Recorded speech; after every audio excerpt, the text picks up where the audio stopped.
Even from the beginning, who killed Mercedes Williamson was not a mystery. Why he did it, well, that's a whole other story. If you could, Kathy, describe your niece. Describe Mercedes. Fun, loving, honest. She was very, very strong woman, strong-headed, you know. And the headstrong Alabama teen's Aunt Kathy says she had big plans for her future.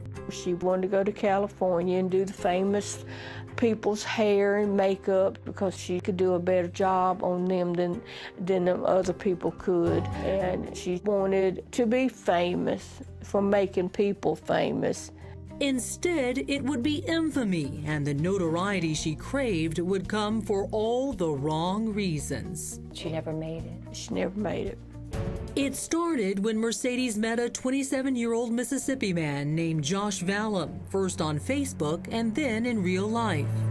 Who is Josh? What type of person was he? From what my sister says, he was nice. He took Mercedes out. They'd have dinner. They'd go to the movies. They had a relationship, girlfriend-boyfriend relationship.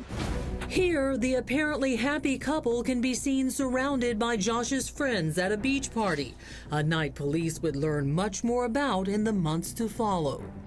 Not long after that photo, for reasons still not completely disclosed, Josh and Mercedes broke up, and for the next several months, they were out of each other's lives. Then, depending on who you believe, a chance encounter. On May 30th, what happened to Mercedes? That day probably started out like any other day for Mercedes. She was walking down a parkway in Dolphin Island. Josh Valum showed up, literally on the side of the road, rolled down the window and asked her to get in the car. And Mercedes got in the car with him. It was the last anyone would see of her alive. 2 days later, and roughly 70 miles away, the George County, Mississippi Sheriff's Department gets a call from a concerned father. I initially took a phone call from Josh Valum's dad on Monday, June the 1st, saying that he believes his son had murdered somebody, and he was under the impression the body was on his property. When we first got there, we discovered a foul odor of, decomposing flesh. And then they see it, a dirty pink flip-flop resting on lifeless legs. And we come across the body, which was laying face down with loose vegetation covering the body. From the dress appearance, it was a female. But due to the trauma to the head and insect activity, we were not able to identify who it was. It was only after the body was sent to the morgue that authorities, and soon the rest of the country, would learn the identity. Shortly after Mercedes Williamson was picked up by her ex-boyfriend, Josh Valum, a body is found in the field behind Josh's dad's house. What did you know at that point? It was very, very horrific scene because of the mutilation to the head. There was no facial recognition at all. But when the body goes to the morgue, it is identified as a 17-year-old boy named Michael Wilkins. Investigative reporter Margaret Baker is working for the Mississippi Sun-Herald when her colleague gets the initial story. As I said, all I'm saying is there was a body, but the body had a bra on. That is, the body of a boy wearing a bra. And I'm going, okay, well, something strange here. Margaret goes back to read her colleague's story, and while looking at the comments, something else strange catches her eye. And I noticed somebody had said, "Rest in peace, Mercedes." And I'm saying, who's Mercedes? That's when she realized that Mercedes Williamson and Michael Wilkins were one in the same. Mercedes was transgender. How old was Michael when he transitioned to Mercedes? 14. How did that go? With us, it went well. His daddy did not accept it at all and disowned him. It hurt him. But Mercedes' Aunt Kathy also says that she was happy with who she was. So there was no shame in Mercedes' game? No. And I asked him, I said, do you feel comfortable? He said, I feel happy. I said, that's all I want to hear. That's all that matters. That's all that matters. But how much did Mercedes' one-time boyfriend and now suspected killer know about any of this? Josh. It was on June the 2nd, after we discovered Mercedes' body, I get a phone call saying that Josh's father has brought him in and he's turned himself in. And that's when Jonathan Carroll, who's an agent with the task force, and myself conducted the interview with Josh. We'll let you do all the talking, all right? I got out of prison last year. During that summer, I met this person. We talked, liked the person a lot. I didn't know that wasn't the person I thought it was. Josh goes on to say that the two hung out 3 or 4 times a week over several months, though he does not know if he'd call it an actual relationship. We weren't having sex. There was rules, and all we ever got to do was kiss. I was thinking, all right, well, maybe, she's a virgin, she's trying to hold out. And Josh says that before he ever found out otherwise, Mercedes ended things completely. Then, that fateful day, months later. I pulled over, rolled down the window. I was like, what are you doing this evening? She said, nothing. He said, nothing. And I was like, well, now you got plans, get in. And I made my intentions clear. I was horny and I wanted some sex. And even though Mercedes had, according to Josh, refused that request every time before, he claims there was no argument that day. Only place that I could think to go to, have sex was my dad's house. Okay. So we get there and I drive to the back of the field. We go to kissing, excuse me a minute. Take your time. We were kissing. I was groping, and I felt something that wasn't supposed to be there. Josh says after that he blacked out, and when he came to, He was standing over Mercedes with a hammer in his hand. And I panicked. All that was going through my head at the time was, what the Then Josh claims he ran back to his car where he found the passenger door open, blood on the interior, and other clues. My thumb was bleeding. I couldn't find my knife. I know I used a taser because it was laying in my floorboard. Of your vehicle. But though Josh says the specifics are all a blank, he does admit to trying to conceal his crime afterward. And I know this makes it look bad on me because I tried to cover it up. It is what it is. I can change what I did. Mm-hmm. If I could, oh God. Yeah. But I went home, I got a shower. I cleaned my car. I put the taser in that hammer in the bags, put all that in my car. I didn't want to leave nothing at Dad's house. I didn't want anybody involved in what I did. So he took the hammer but left the body. He runs to the house. He has blood all over him. His brother sees him, and he tells his brother, for the love of God, just keep your mouth shut. Don't ask no questions. It's bad, it's bad, it's bad. I just needed him to not say anything. Thankfully for the people who loved Mercedes, his brother did talk, which is ultimately what led sheriffs to the body and Josh. I didn't hate that person, though. I liked that person. And that is up the way it turned out. So, did it all happen like Josh said it did? A true crime of passion? He was trying to claim what's known as transgender panic or penis panic, that he's making out with what he thinks is a female and he feels a penis and he freaks out and conducts the killing. There was just one problem with that. You have testimony from her neighbor. What did her neighbor say? That it was no doubt that Josh knew that, Mercedes was, had, male anatomy, and that that was not a problem with Josh. In fact, police actually had multiple witnesses claiming they were certain Josh and Mercedes were having sex long before that day. And this friend said that she could hear them Yes. at her home. This was months prior? Yes, ma'am. So this throws out the window the claim of him finding out in that moment that he killed her that she was a man. Yes, that is not true. So then, what is true? As it turns out, Mercedes wasn't the only one with two identities. I need to make this clear to y'all. I'm affiliated. You might know that. And who you affiliated with? It was a major revelation, Josh Valum himself claiming to be a high-ranking member of the notorious Latin King street gang, though that's about as much as he would say about it. I got a question for you. Is there anything that you may want to reveal about maybe the Latin King? No. Anything? No. They had nothing to do with this. Yeah, it shouldn't affect them whatsoever. Yeah, okay. I'm not a traitor.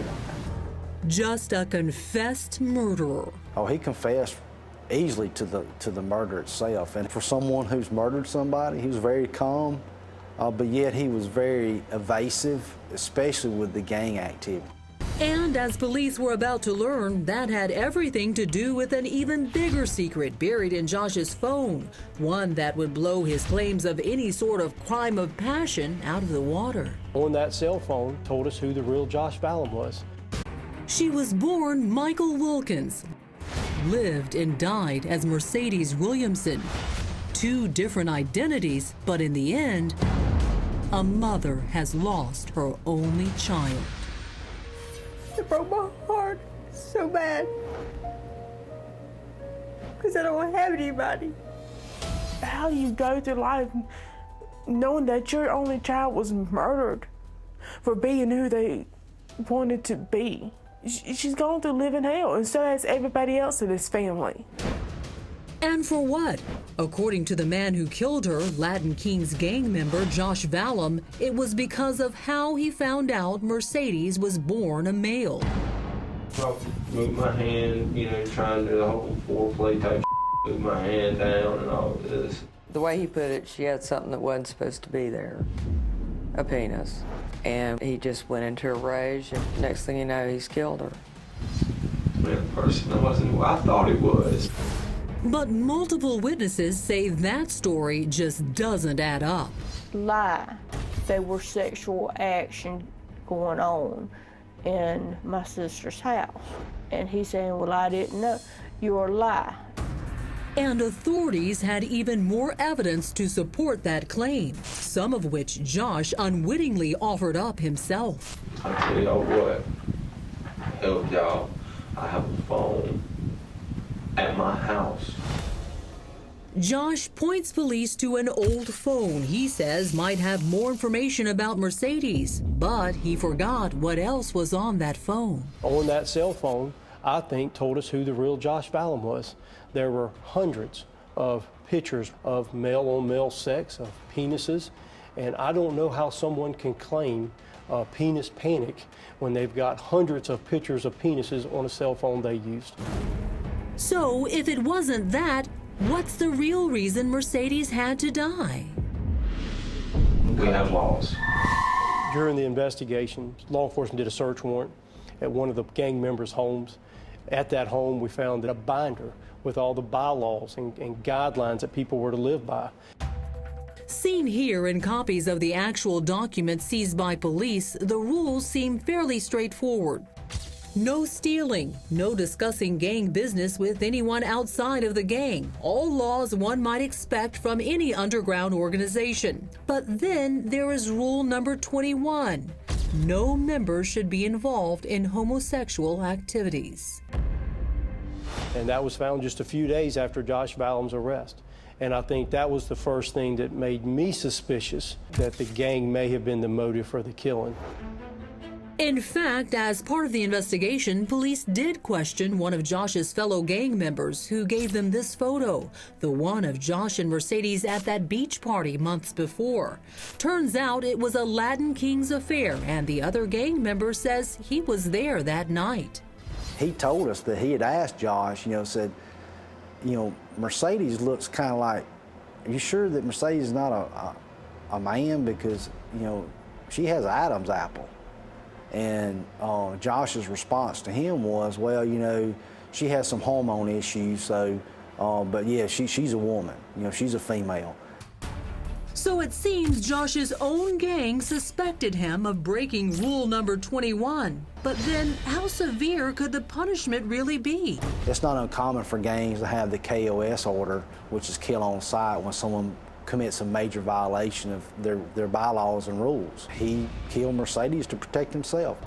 And that's how prosecutors saw it too. Josh Valum is charged with first-degree murder by deliberate design. Though in a surprise move, when Josh finally stands before a judge, it's to suddenly own up to everything. I killed Mercedes.